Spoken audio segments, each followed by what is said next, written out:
আসসালামু আলাইকুম প্রিয় ছোট্ট বন্ধুরা, আমি উম্মে ফাতিহা।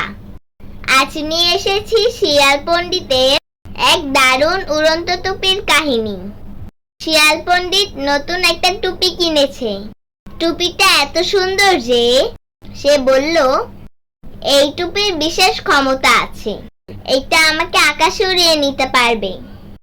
বাঘ মামা বিশ্বাস করলো না। সে বলল, দেখি দেখাও তো। শিয়াল পণ্ডিত মাথায় টুপি দিয়ে দৌড় শুরু করলো। দৌড়াতে দৌড়াতে একটা পাহাড় থেকে লাফ দিল আর সোজা গিয়ে পড়লো বাঘ মামার উপর। বাঘ মামা রেগে বলল, এই এই, উড়ন্ত টুপি না, এটা তো উড়ন্ত শিয়াল।